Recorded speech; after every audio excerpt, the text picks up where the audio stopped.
하나님의 말씀은 마태복음 18장 10절에서 14절 말씀입니다. 마태복음 18장 10절에서 14절 말씀입니다. 신약 성경 30페이지입니다. 다 찾으신 줄 알고 한 절 한 절 교독하고 마지막 절을 함께 읽도록 하겠습니다. 삼가 이 소자 중에 하나도 업심여기지 말라. 너희에게 말하노니 저희 천사들이 하늘에서 하늘에 계신 내 아버지의 얼굴을 항상 배옵느니라.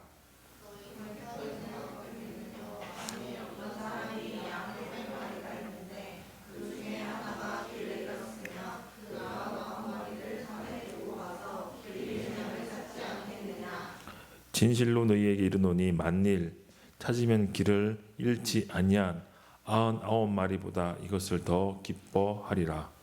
이와 같이 이 소자 중에 하나라도 이르러진 하늘에 계신 너희 아버지의 뜻이 아니니라. 아멘. 기도하겠습니다. 하나님 아버지, 내려 감사합니다. 오늘도 귀하고 복된 주일날 허락하여 주셔서 함께 예배할 수 있도록 이 자리 가운데 인도하여 주심을 감사합니다.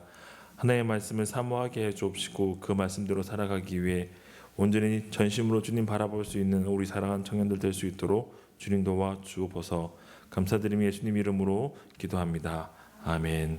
오늘은 어린이 주일입니다. 우리 자라나는 새싹과 같은 우리 사랑하는 수도중앙교회 청년들을 위해 말씀을 전할 때 여러분들도 새싹처럼 믿음 안에서 아름답게 자라나길 소망합니다. 왜 그래 웃으세요? 저는 여러분들이 너무 귀해 보입니다.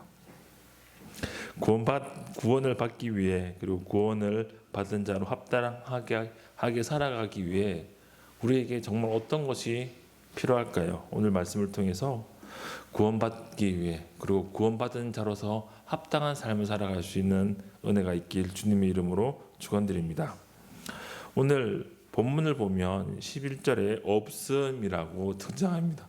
왜 이렇게 없음이 가능할까요? 여기 말고 성경을 보다 보면 없음이라고 뜨는 게 간혹 있죠. 왜 그럴까요? 모르시죠? 이 성경의 장절은 이제 나중에 신학자들이 이제 장을 구분하고 절을 구분하고 카운트를 붙인 거예요. 근데 그렇게 번역하다 보면 어떻게 됩니까? 번역이 되는 언어에 따라서 이게 헬라어나 히브리어에는 11절이 있었는데 한글로 번역하다 보면 이게 11절로 보내기에는 너무 애매한 구절들이 있어가지고 위에 당겨서 이제 집어넣는 경우들이 있단 말이에요. 영어 성경이랑 한글 성경이랑 가만히 이렇게 대조해서 읽어보시다 보면 제가 예전에 에베소서에서 깜짝 놀랐던 게 있는데 장절 내용이 틀려요. 어떤 절은 이제 서로 안 맞아요. 그런데 번역하는 과정 속에서 뒤로 번역된 게 있고 앞으로 번역된 게 있더라고요. 그렇게 생겨서 그렇습니다. 그런데 이 없음이라고 되어 있는 11절은 사본학, 헬라어 사본들을 통해 보면 어떤 게 있느냐. 학자들 보기에 이 옛날 고대 사본에 포함된 내용이 있는데 학자들 사이에서 논의한 결과 이거보다는 이게 원본에 가까운 것 같아 라고 삭제된 내용이 있어요. 저는 그 삭제된 내용이 무엇이냐면 이겁니다. 바른 성경에는 이게 들어있거든요. 인자는 잃어버린 자를 찾아 구원하러 왔다라는 말씀이 11절에 생략되어 있습니다. 자, 그러면 10절과 11절을 연결해서 같이 읽어볼게요. 삼가 이 소자 중에 하나도 업심여기지 말라. 너희에게 말하노니 저희 천사들이 하늘에서 하늘에 계신 내 아버지의 얼굴을 항상 배옵느니라. 왜냐하면 인자는 잃어버린 자를 찾아 구원하러 왔기 때문입니다. 자, 바른 성경에도 왜냐하면 생략되어 있는데 헬라어로 성경을 보면 왜냐하면이 들어있어요. 이 소자를 삼가 업심여기지 않아야 되는데 천사들이 날마다 이 작은 아이 소자에 대한 상황에 대해서 하나님 아버지께 매일같이 보고를 한다는 거죠. 그렇죠? 그리고 왜 그렇게 보고하느냐? 그 이유는 인자가 예수님이 구원하기 위해서 오셨기 때문이다라고 말씀하고 있습니다. 구원을 받기 위해 구원받은 사람으로 합당하게 살아가기 위해 우리에게 가장 먼저 필요한 것은 예수님은 잃어버린 자를 찾아 구원하기 위해 오신 분이라는 사실을 알고 믿어야 합니다. 잃어버린 자를 찾아 구원하시는 하나님의 방법은, 하나님의 방식은 십자가입니다. 아담이 죄를 범한 이후 그 죄로 인해 하나님과 인간의 관계는 철저하게 깨어집니다. 하나님은 거룩하신 분이십니다. 거룩하시기에 죄를 용납하지 못하고 참으시지 못하시는 분입니다. 그래서 아담과 아담의 죄를 통해서 하나님과 인간의 관계는 철저하게 깨어지고 부서지게 됩니다. 아담이 죄를 지은 상태에 대해서 우리 믿음의 선조들은 이렇게 말합니다. 전적 타락, 전적 무능력한 상태에 들어가게 되었다라고 말씀합니다. 죄로 인해 완벽하게 타락되었습니다. 죄로 인해 부분적으로 타락한 것이 아니라 죄로 인해 우리의 모든 것이 타락하게 되었습니다. 거룩이 무엇인지, 의로운 것이 무엇인지 알 수 있는 능력을 잃어버립니다. 혹시 거룩한 것이 무엇인지, 의로운 것이 무엇인지 깨달아 안다 할지라도 그렇게 살아갈 수 있는 힘과 능력과 지혜는 우리에게 존재하지 않습니다. 자신의 영적인 상태를 스스로 인지하지 못하며 인지한다 할지라도 그 구원이 필요한 상태를 깨닫고 구원으로 나갈 수 있는 능력이 없는 상태가 된 것입니다. 이런 우리들을 하나님께서 사랑하셔서 무조건적으로 선택하셨습니다. 구원받을 만한 그 무엇이 우리에게 있기 때문이 아닙니다. 하나님께서 우리를 사랑하셔서 창세전에 구원하시기로 작정하시고 우리를 전적으로 주권적으로 선택해 주셨습니다. 그리고 우리를 구원하시기 위해 구원의 길을 여셨습니다. 그 구원의 길은 하나님이신 성자 예수님께서 사람으로 오시는 것이었습니다. 성자 예수님은 완벽한 하나님이십니다. 성자 예수님은 창조주이십니다. 삼위일체 하나님 중 한 분이시며 100% 완벽한 하나님이시기에, 창조주시기에 피조세계 가운데 들어오실 수 없는 분이십니다. 피조물로 이 땅에 오실 수 없는 분이십니다. 그러나 자기를 비워 종의 형체로 사람의 모형으로 이 땅에 오셨습니다. 사람으로 태어나시기 위해 하나님께서는 지혜를 짜내셨는데 마리아의 자궁을 빌리셨습니다. 그리하여 성령으로 잉태하여 동령녀 마리아를 통해서 태어나셨습니다.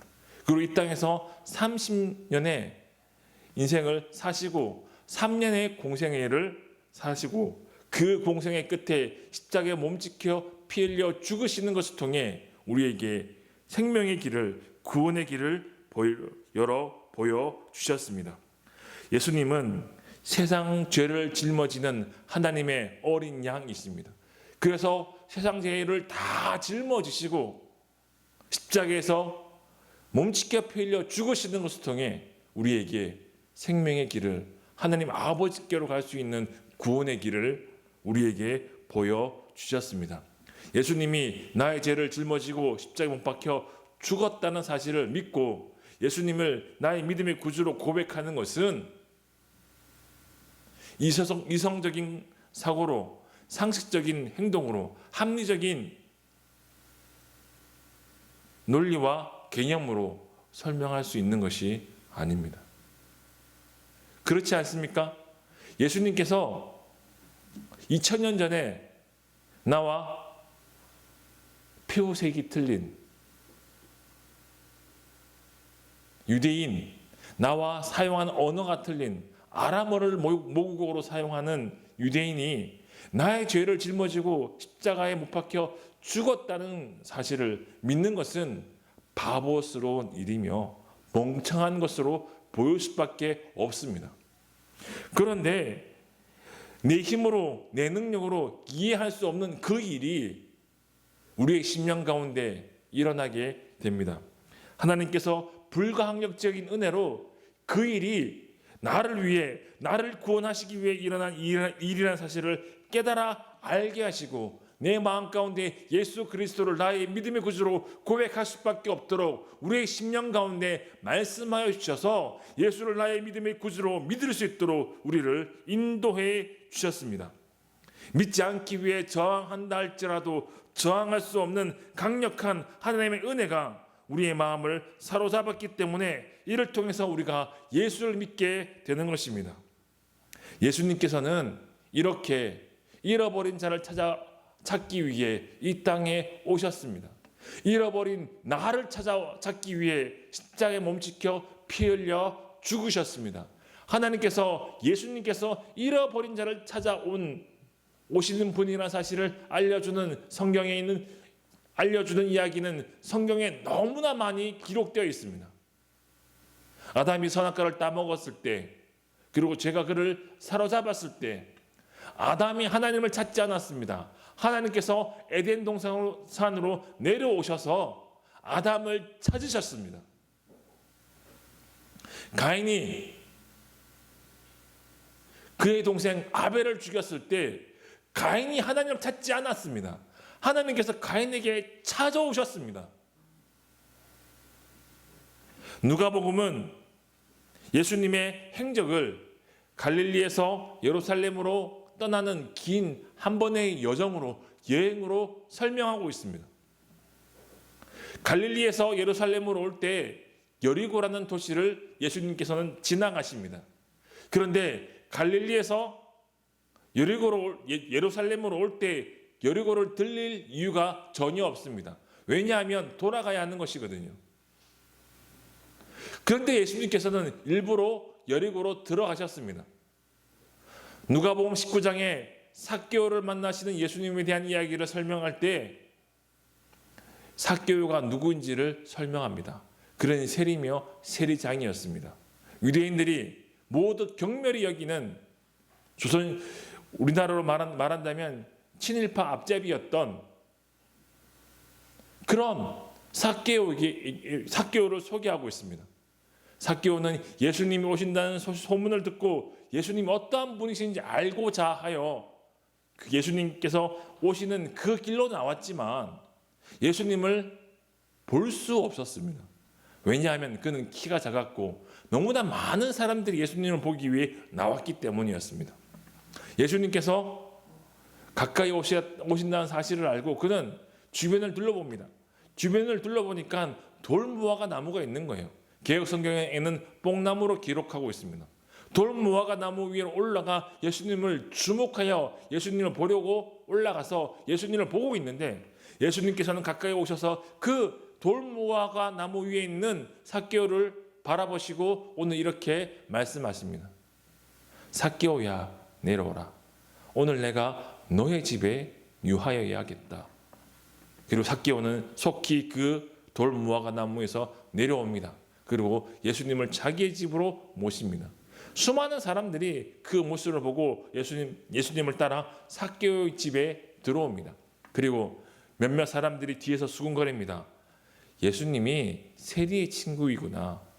삭개오와 같은 세리의 친구인 예수님은 별 볼 일 없는 죄인이구나 라고 이렇게 수군거렸나 봅니다.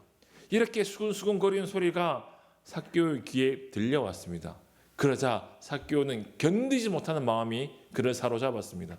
그래서 삭개오는 그 자리에서 벌떡 일어나 이렇게 말합니다. 내가 가지고 있는 재물의 절반을 가난한 사람들에게 나누어 주겠습니다. 내가 만약에 토색한 일이 있다면 세금을 과하게 징수해서 부당하게 이득을 취한 일이 있다면 그 부당하게 취한 이득의 4배를 갚겠습니다라고 말합니다. 삭개오는 돈을 사랑하는 사람이었습니다. 돈을 사랑하였기에 돈을 많이 벌 수 있는 직업인 세리가 되었습니다. 그런데 예수님이 자기 때문에 욕을 먹는 것이 싫은 거예요. 사람들이 뒤에서 수근수근 하는 것을 견디지 못하는 거예요. 그래서 그는 그 견디지 못하는 심정으로 일어나 그렇게 선언하게 됩니다. 그렇게 선언하자 예수님께서 뒤따라 이렇게 말씀합니다. 오늘 이 집에 구원이 임하였다라고 말씀하시며 삭개오도 아브라함의 자손이다라고 말씀하십니다. 그리고 누가복음 19장 삭개오 기록의 마지막에 이렇게 기록하고 있습니다. 인자가 온 것은 잃어버린 자를 찾아 구원하기 위해서 왔다라고 말씀하고 있습니다. 예수님께서는 하나님께서는 잃어버린 자를 찾으시는 분이십니다. 우리가 어떤 죄악 가운데 노출되어 방탕하게 산다 할지라도 우리를 내버려 두시는 분이 아니라 잃어버린 나를 찾기 위해 이 땅에 오셨습니다. 이 땅에 수많은 기적들, 수많은 일들이 중에 가장 놀라운 일이 있다면 하나님이신 예수님이 사람으로 오신 것입니다. 이 세상의 가장 큰 기적은 창조주가 사람이 되신 것입니다. 저는 어릴 때 블럭을 가지고 놀았던 기억들이 많이 있습니다. 블럭을 가지고 노는 것이 재미있었던 이유는 내가 만들고 싶은 것을 만들어서 내가 만든 세상을 블럭을 통해서 만들어 보는 것이죠. 내가 블럭으로 무언가를 만들어 놓았다고 칩시다. 성을 만들어 놓고 그 성 안에 내가 블럭 조각이 되어서 들어갈 이유가 있습니까? 없습니다. 하나님께서는 그런 피조물인 나를 구원하시기 위해 이 땅에 사람으로 오신 구주이십니다. 잃어버린 자를 찾아 구원하시는 분이 하나님이라는 사실을 알고 우리는 믿어야 합니다. 그리고 두 번째, 하나님께서는 찾을 만한 자를 찾으신다는 사실을 알아야 합니다. 찾으실 만한 자가 찾으실 만하도록 준비된 자를 부르신다는 사실을 알아야 합니다. 오늘 본문 앞에 보면 마태복음 18장 1절에 이렇게 말씀하고 있습니다. 그때에 제자들이 예수께 나와 가로되 천국에서는 누가 크니이까? 천국에서 누가 큽니까? 라고 제자들이 예수님에게 물어봤습니다. 왜 물어봤느냐? 다른 공간복음을 통해서 이 질문하는 정황을 좀 파악을 해보면 제자들 사이에 누가 크냐라고 싸우는 거예요. 내가 크다, 네가 크다, 아니다, 내가 더 크다, 내가 예수님이 왕이 되면 내가 우편에 앉을 거다, 이렇게 머리 치박으면서 서로 논쟁을 했던 것 같습니다. 그래, 예수님한테 누가 큰지 한번 물어보자. 그러면 우리 중 누가 가장 큰지 판가름 나지 않겠느냐라는 마음으로 질문을 한 거예요. 천국에서 누가 크니까 갈로 열고 내가 제일 크겠죠? 갈로 닫고. 그런 기대감으로 질문을 한 것입니다. 4절에 주님께서 이런 말씀을 하십니다. 그러므로 누구든지 이 어린아이와 같이 자기를 낮추는 이가 천국에서 큰 자니라. 어린아이와 같이 자기를 낮추는 자가 천국에서 큰 자다라고 말합니다. 어린아이는 어떻습니까? 작습니다. 작기 때문에 스스로 낮출 수밖에 없습니다. 내가 작다는 사실을 알고 스스로 하나님 앞에, 사람 앞에 낮추는 자가 큰 자라는 거예요.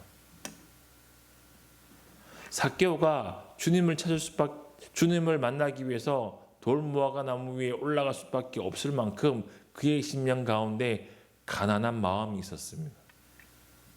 그의 마음 가운데 돈을 많이 벌었음에도 불구하고 자기의 영혼이 너무나 가난하다는 사실을 알고 그는 예수님이 누구이신지 알길 원했습니다. 그 마음이 무화과 나무 위로 올라가게 만들었고 그 마음이 예수님에 대해서 수근수근 거리는 얘기를 들었을 때 견디지 못하도록 그의 마음을 흔들어 놓았습니다. 주님께서는 잃어버린 자를 찾으시는데 잃어버린 자를 무조건 부르시지 않아요. 왜냐하면 불러도 대답이 없거든요. 불러도 깨닫지 못하거든요. 예수님이 부르시는 것으로 드러날 때는 예수님이 부르실 때 반응할 수 있을 만큼 준비가 되었기 때문에 반응하는 거예요. 삭개오를 부르셨던 이유는 그 수많은 무리 가운데 삭개오가 반응할 수 있는 준비가 되었기 때문에 그 삭개오를 부르신 거예요.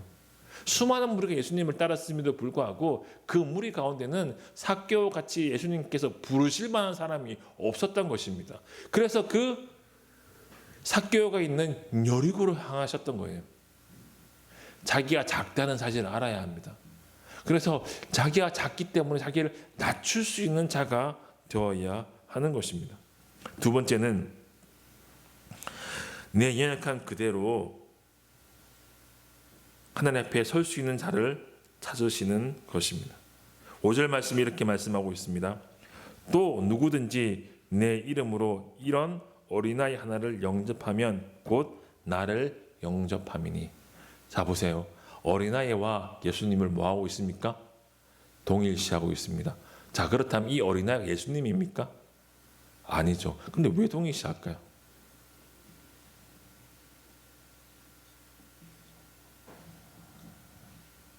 자, 예수님과 어린아이는 같은 사람이 아닙니다. 그런데 같은 사람이 아닌데 예수님께서는 어린아이와 자기를 동일시해요. 동일시하시면서 이 어린아이를 영접할 수 있으면 영접하면 곧 나를 영접한 거다라고 말씀하고 있는 것이죠. 자, 어린아이는 연약합니다. 고대 사회에서 어린아이는 사람 취급을 못 받았습니다. 그렇죠? 그 어린아이를 연약하고 힘이 작고 유약하고 초라해 보이고 아무것도 없는 그 어린아이를 있는 모습 그대로 받아들이고 안을 수 있는 사람, 나보다 힘이 없고 나보다 약한 사람을 있는 모습 그대로 받아들일 수 있는 사람, 그 사람을 찾으신단 말이에요. 여러분, 우리는 강자에게 약하고 약자에게 강하려고 하는 못된 본성이 있죠. 그런 마음을 거스리고 약자를 측은히 여기고 그를 사랑하고 그를 섬기려고 하는 자에게 주님께서는 은혜 베푸시는 거예요. 자, 삭개오를 보십시오. 내가 가지고 있는 소유의 절반을 가난한 사람들에게 나누어 줄 수 있는 마음의 준비가 되어 있었어요. 그렇죠? 그리고 만약에 내가 과거에 자기도 모르는 사이에 토색한 일이 있다면 그 일에 대해서 4배로 갚을 마음의 준비가 되어 있었어요. 돈을 사랑했지만 예수를 사랑하면 그렇게 모든 것을 버릴 준비를 한 채 그는 돌무화과 나무 위로 올라갔단 말이에요. 약한 자를 사랑하고 섬기고 있는 모습 그대로 받아줄 수 있는 그런 사람에게 하나님께서는 은혜를 주시는 거예요. 여러분, 이방인들 중에 처음으로 예수님을 믿은 사람으로 기록되어 있는 고넬료가 있죠. 그 고넬료에 대해서 어떻게 성경은 이야기하고 있는지 한번 볼까요? 사도행전 10장 1절에 이렇게 말씀하고 있습니다. 가이사라의, 이건 지역입니다. 고넬료라 하는 사람이 있으니 이달리아데라 하는 군대의 백부장이라. 이달리아데는 이라는 군대는 어떤 군대냐면 로마인들로 구성되는 정예 부대예요. 그 안에 있는 백부장입니다. 2절에 그가 경건하여 온 집으로 더불어 하나님을 경외하며 이방인이지만 모세오경을 읽고 구약 성경을 읽으며 하나님을 섬겼습니다. 그 다음에 이렇게 되어 있습니다. 백성을 많이 구제하고 하나님께 항상 기도하더니. 하나님께 기도하는 것보다 더 중요한 게 무엇입니까? 백성을 많이 구제해요. 연약한 사람들을 사랑하고 그들 있는 모습 그대로 받아들이고 안아주는 삶을 살고 있던 그에게 하나님께서는 찾아가시는 거예요. 청년부 사역 중에 그게 있죠. 제가 방문하는 게 있죠. 정말 귀한 사역입니다. 그것보다 여러분들이 말씀을 나누고 서로 기도하는 것이 더 중요하다라고 생각했기 때문에 구역별로 번갈아 가는 것으로 조정을 했지, 그것이 덜 중요하다는 거 아니에요. 그렇게 할머니 찾아뵙고 오면 뭔가 모르게 하나님께서 우리의 마음을 따뜻하게 하시고 우리의 마음 가운데 뭔가 모르는 기쁨을 허락하신다는 사실을 다녀오신 분들은 알고 있을 겁니다. 그렇게 연약한 자를 돌보고 섬기고 안아주는 사람에게 하나님께서는 찾아가시는 거예요. 자, 하나님께서 이렇게 초자를 안아주시는 자에게 찾아가신다는 말씀을 하시면서 6절부터 강력한 경고를 하고 있습니다. 6절부터 볼까요? 누구든지 나를 믿는 이 소자 중 하나를 실족해 하면 차라리 연자 맷돌을 그 목에 달리우고 깊은 바다에 빠뜨리우는 것이 나으니라. 실족해 하는 이들이 있음을 인하여 세상에 화가 있도다. 실족해 하는 일이 없을 수는 없으나 실족해 하는 그 사람에게는 화가 있도다. 만일 내 손이나 내 발이 너를 범죄케 하거든 찍어 내어버리라. 불구자로 쩔뚝발이로 영생에 들어가는 것이 두 손과 두 발을 가지고 영원한 불에 던지우는 것보다 나으니라. 만일 내 눈이 너를 범죄케 하거든 뼈버리라. 한 눈으로 영생에 들어가는 것이 두 눈을 가지고 지옥불에 던지우는 것보다 나으니라. 하나님께서, 주님께서 강력한 경고를 하고 있습니다. 제가 신약 성경 속에 가장 강력한 경고 중 하나가 이거라고 생각하거든요. 바리새인들을 향하여 책망하시는 것과 거의 급이 같습니다. 여러분, 신앙생활을 하면서 예수를 믿으면서 나보다 연약한 자에게 어깨에 힘을 주고 목에 빳빳하게 해서 큰 소리를 치는 것처럼 하나님께서 싫어하시는 것 별로 없습니다. 있는 모습 그대로 내 연약한 사람, 연약하니까 연약하니까 문제가 있는 거고, 연약하니까 우리에게 아픔을 줄 수 있고, 연약하니까 우리의 마음을 답답하게 할 수 있습니다. 있는 모습 그대로 안아주시길 원하시는 거예요. 바꿔서 말합시다. 하나님께서 우리를 그렇게 안으셨어요. 하나님께서 그렇게 나를 그렇게 사랑하셨어요. 그렇게 나를 안아주셨어요. 그 사실을 알고 그렇게 있는 모습 그대로 내 옆에 있는 지체를 안아주시길 하나님께서는 원하시는 것입니다. 그런 자에게 하나님께서는 찾아가시는 거예요. 세 번째, 우리는 잃어버린 자를 찾으시는 예수님의 마음을 가지고 살아야 합니다. 12절이 이렇게 말씀하고 있습니다. 너희 생각에는 어떻겠느냐? 만일 어떤 사람이 양 100마리가 있는데 그 중에 하나가 길을 잃었으면 그 99마리를 산에 두고 가서 길 잃은 양을 찾지 않겠느냐? 진실로 너희에게 이르노니 만일 찾으면 길을 잃지 아니한 99마리보다 이것을 더 기뻐하리라. 자, 너무나 잘 아는 이야기죠. 100마리가 있는 잔마리를 잃어버렸어요. 그런데 산에 99마리를 내버려 두고 그 잃어버린 양을 찾으러 목자가 내려가는 거예요. 자, 가만히 생각해 봅시다. 한 마리가 더 같이 있습니까? 99마리가 더 같이 있습니까? 99마리가 더 같이 있습니다. 목자가 2명이다 말 안 하고 있어요. 1명일 수도 있어요. 1명이다 쳐봅시다. 그 한 명의 목자가 비오는 사이에 99마리 어떻게 될 수 있습니까? 다 도망갈 수도 있고요. 늑대가 와서 다 잡아먹을 수 있습니다. 그렇죠? 여러분, 예수의 마음으로, 예수의 사랑으로 사는 것은 이성적인 것도 아니며 합리적인 것도 아닙니다. 거라사 광인의 이야기 있잖아요. 그렇죠? 거라사 지방에 귀신 들린 광인이 있는데 그 광인을 구원하자 그 안에 있던 군대라는 귀신이 돼지떼에 들어갑니다. 그리고 그 돼지떼를 절벽으로 떨어뜨려 몰살시킵니다. 자, 그 광인은 온전하여 자기 집으로 돌아가도 될 만큼 온전하여졌는데, 그렇게 돼지떼를 잃은 그 거라사 지방의 사람들은 예수님을 그 마을에서 떠나기를 원하셨어요. 자, 한 사람이 귀합니까? 그 돼지떼가 귀합니까? 당연히 한 사람이 귀하죠. 그런데 그 이방 거라사 지방에 있는 사람들은 돼지떼가 귀하다라고 말합니다.